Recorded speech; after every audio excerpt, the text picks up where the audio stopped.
साथियों, जैसा कि विदित है, आज अम्बेडकर पार्टी ऑफ इंडिया ने अपनी प्रेस कॉन्फ्रेंस रखी है और इस पर हम सभी आप पत्रकार बंधुओं का हार्दिक स्वागत और अभिनंदन करते हैं। अम्बेडकर पार्टी ऑफ इंडिया देश की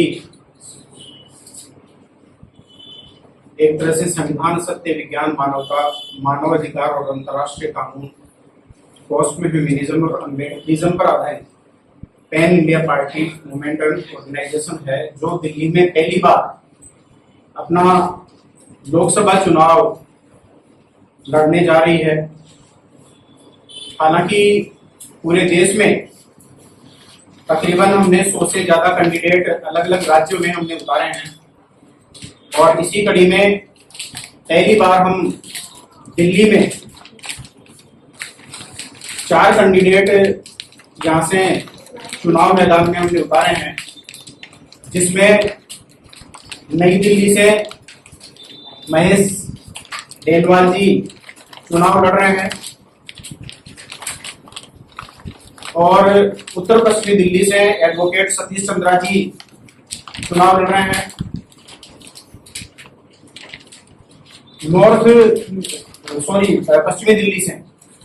पश्चिमी दिल्ली से सुनील मेघवाल जी हैं, वो चुनाव लड़ रहे हैं और साउथ दिल्ली से हमारे सबसे वरिष्ठ साथी भीम सिंह जी चुनाव लड़ रहे हैं।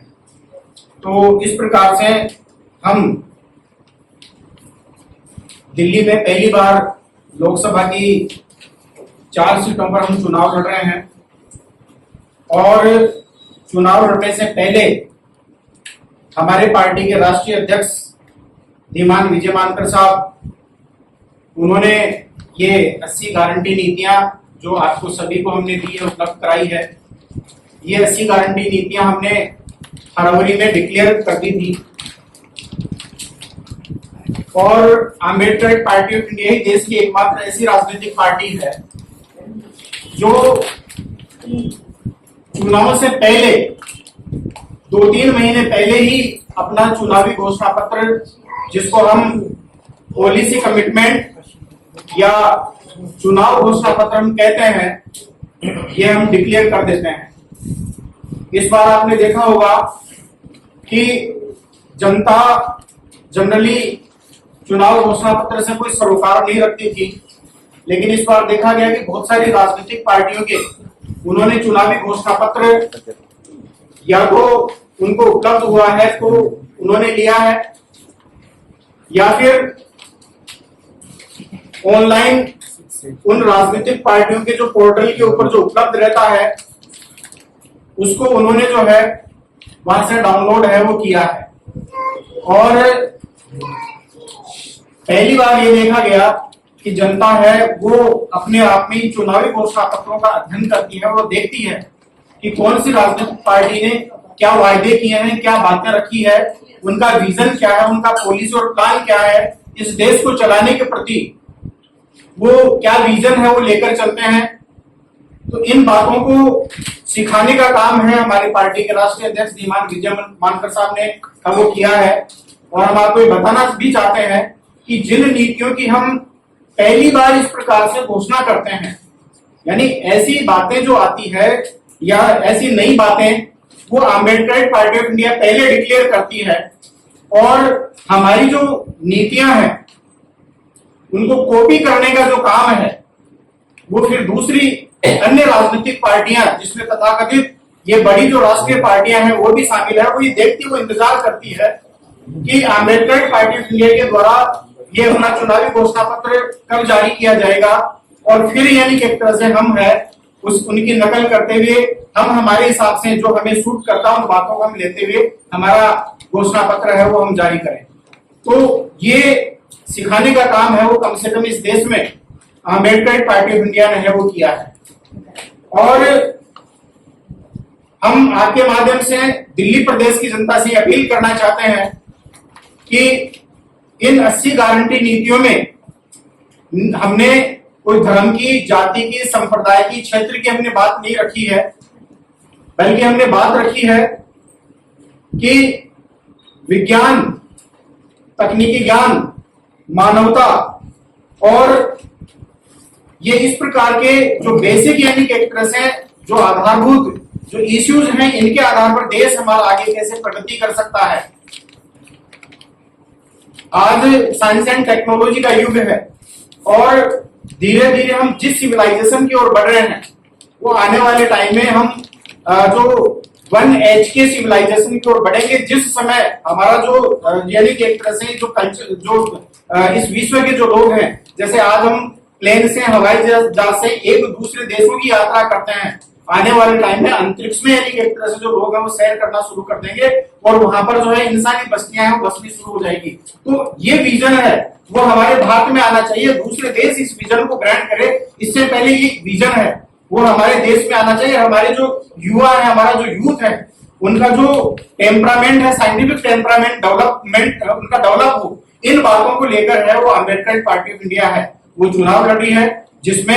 यहाँ से बेरोजगारी जो है उसको खत्म किया जाए, सच्चे अर्थों में रोजगार है वो जनरेट हो और साथ ही साथ यहाँ के जो गरीब जो लोग हैं, जो बीपीएल जो लोग हैं, उनको मध्यम अमीर कैसे बनाया जाए। कुछ राजनीतिक पार्टियां कहती है कि हम उनको हमारे जो है लोग हैं उनको 15 लाख देंगे और कुछ जो लोग कहते हैं कि हम जो है 5 किलो अनाज देंगे। जब उनकी प्रतिक्रिया होती है तो वो कहते हैं कि नहीं हम 10 किलो अनाज देंगे, जबकि वास्तविकता में इस देश में युवाओं को, यूथ को इस चीज की आवश्यकता नहीं है, बल्कि आवश्यकता है कि साइंटिफिक जो एजुकेशन है वो कैसे बढ़े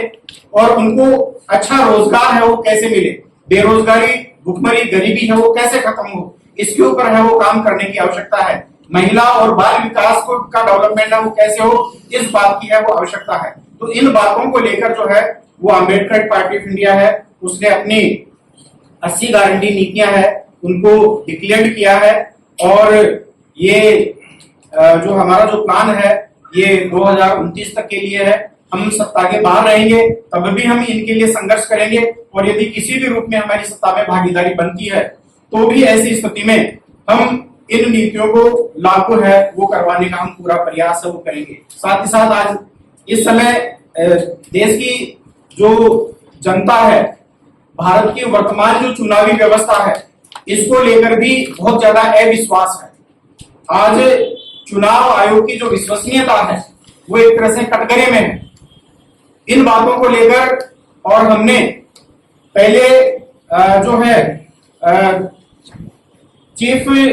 इलेक्शन कमीशन को हमने जो भारतीय चुनाव आयोग है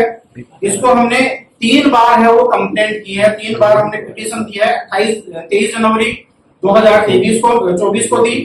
फिर उसके बाद में 29 जनवरी 2024 को दी और फिर 8 फरवरी 2024 को दी। और हमने उनसे ये कहा जो जिन ग्राउंड के ऊपर जैसे बहुत सारे जो लोग हैं आज ईवीएम का और जो है इसका जो लड़ाई है वो लड़ रहे हैं, तो हमने चुनाव आयोग से कुछ जवाब है वो मांगे थे कि जो ईवीएम है उसमें जैसे एक तो सिंबल लोडिंग यूनिट हो गई, वीवीपैट हो गई और कंट्रोल यूनिट हो गई,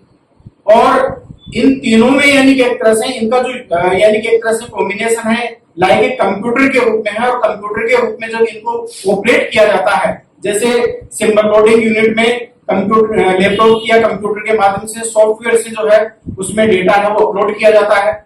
तो ये इनका यानी कि एक तरह जो बिहेव है वो हो गया कंप्यूटर के समान। और 2002 का एक आईटी एक्ट बना हुआ है जिसको साइबर लॉ भी कहा जाता है, इसके साथ साथ में 2023 का जो है टेलीकम्युनिकेशन लॉ है। तो इनके तहत ये प्रोविजन है कि इस प्रकार के डिवाइसेस को ऑपरेट करने के लिए आपके पास में कुछ लाइसेंस और सर्टिफिकेट होने चाहिए, और यदि वो लाइसेंस और सर्टिफिकेट नहीं है तो फिर ऐसी स्थिति में जो representation of people act 1951 and tender rule 1961 के अकॉर्डिंग आपकी ये जो चुनावी व्यवस्था है वो फ्रॉड हो जाती है, और ऐसी स्थिति में ये आपके जो डिवाइसेस हैं वो भी इलीगल हो जाते हैं, और इलीगल डिवाइसेस से आप लीगल इलेक्शन नहीं करवा सकते।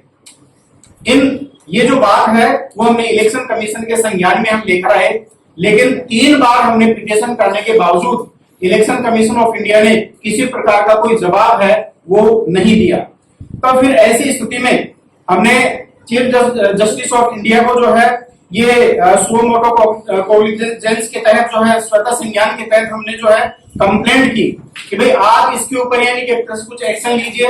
लेकिन शायद हो सकता है कि सीजीआई कुछ एक्शन लेते, लेकिन उससे पहले ही चुनाव आयोग ने जो है आनंद फानंद में ये चुनाव की घोषणा कर दी। अब ऐसी स्थिति में इसके ऊपर कोई ज्यादा यानी कि एक तरह से विशेष जो है वो प्रोग्रेस नहीं हो पाई। तब ऐसी स्थिति में हमने ये निश्चय किया कि ज्यादा से ज्यादा सीटों के ऊपर हम चुनाव लड़ेंगे और भारत की इस चुनावी व्यवस्था को हम रिटर्निंग ऑफिसर के माध्यम से हम जो है इसको चैलेंज करेंगे। तो हमने ये 14 पेज का जो है वो एक फिर से हमने चार्टर तैयार किया और आरओ के माध्यम से हमने वही सवाल है वो इलेक्शन कमीशन ऑफ इंडिया से पूछे हैं और हमने ये मांग की है कि एक कैंडिडेट के रूप में जब लोकसभा का इलेक्शन हम फाइट कर रहे हैं तो हमें खुद को यानी कि एक तरह से जो है हम संतुष्ट नहीं है और हमारे जो राइट है इसका एक तरह से वोलेशन हो रहा है कि मुझे ये जानने का अधिकार है कि मुझे कितने वोटर्स हैं उन्होंने वोट दिया है। तो ये एक तरह से बैलेट पेपर के रूप में भी कम से कम ये सामने आता है कि इतने जो वोट हैं वो आपके पास में आए हैं और यदि उसमें किसी प्रकार की यदि चोरी होती है तो कंडक्ट रूल 1961 के अकॉर्डिंग है उसमें सजा का प्रावधान है वो किया गया है। लेकिन आज यदि इस ईवीएम में यदि कोई साइबर लॉ के तहत या फिर जो यानी कि एक तरह से टेम्परिंग के माध्यम से यदि वोट चुरा लिए जाए या उनमें किसी प्रकार का कोई फेरबदल हो जाए डेटा में, तो ऐसी स्थिति में इस प्रकार का कोई जो है पनिशमेंट का कोई प्रोविजन है वो नहीं है। और यही हमारी यानी कि एक तरह से देश के जो निष्पक्ष चुनाव होने चाहिए फेयर फ्री एंड ट्रांसपेरेंट वो चिंता थी। तो हमने तो यहाँ तक इन बातों तक को पूछा है कि भाई आपकी जो ईवीएम है वो कौन से बैंड पर काम करी है, कौन सी फ्रीक्वेंसी पर काम करी है, क्या जो फ्रैक्शन ऑफ माइक्रो सेकेंड यानी जिस दिन वोट डलता है और अंतिम वोट की काउंटिंग तक उसकी जो वॉच है उसकी घड़ी में किसी प्रकार का कोई फेरबदल तो नहीं हो रहा है। यदि नहीं हो रहा है तो उसका यानी कि एक तरह से कोई सर्टिफिकेट जारी किया गया है या नहीं किया गया है, तो ऐसी यानी कि एक तरह से टेम्परिंग की संभावना नहीं होनी चाहिए और फेयर फ्री और ट्रांसपेरेंट इलेक्शन होने चाहिए। इन सब मुद्दों को हम सब बातों को जो है इस जो आरोपी पिटीशन के माध्यम से हमने उठाया है और इलेक्शन कमीशन को हमने जो हमने पिटीशन दी थी उसके माध्यम से भी इन मुद्दों को हमने उठाया है। तो इन बातों को लेकर ही जो अम्बेडकर पार्टी ऑफ इंडिया है वो दिल्ली में भी चुनाव लड़ रही है और दिल्ली प्रदेश की जनता से आपके माध्यम से भी ये बात कहना चाहते हैं कि आज देश की जो संवैधानिक जो संस्थाएं हैं वो अपने आप में अपनी विश्वसनीयताएं खोती जा रही है और ऐसी स्थिति में यदि अम्बेडकर लोग और अम्बेडकर पार्टी ऑफ इंडिया के यदि सांसद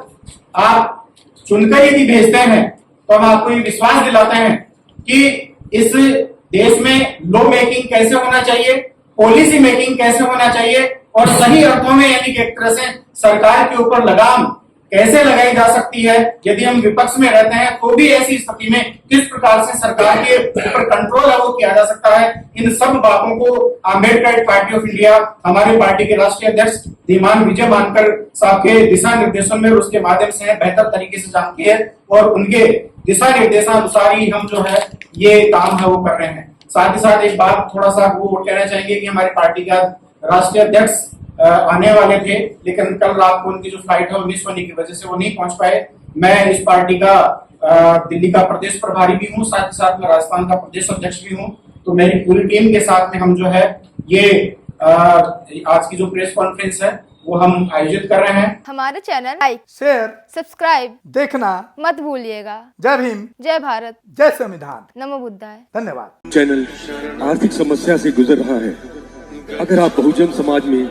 बाबा साहेब अम्बेडकर और तथागत बुद्ध की विचारधारा को अधिक से अधिक लोगों तक पहुंचाना चाहते हैं तो हमें आर्थिक सहयोग प्रदान करें ताकि हम अपने चैनल के माध्यम से देश विदेश में समता, बंधुता, एकता और संवैधानिक अधिकारों को ज्यादा से ज्यादा लोगों तक पहुंचा सकें। आप अपनी सहायता राशि नीचे लिखे खाते में जमा करा सकते हैं। खाता धारक गौतम रत्ना, खाता संख्या 316957686551, IFSC कोड SBIN 0060336, बैंक भारतीय स्टेट बैंक। आप हमारे बैंक खाते का विवरण स्क्रीन पर भी देख सकते हैं। जय भीम, जय भीम। मैं गौतम रत्ना आपका बहुजन फिल्म प्रोडक्शन में स्वागत करता हूं और आप हमारे प्रोडक्शन हाउस के अंदर अपना कैरियर बना सकते हैं एज ए फिल्म डायरेक्टर,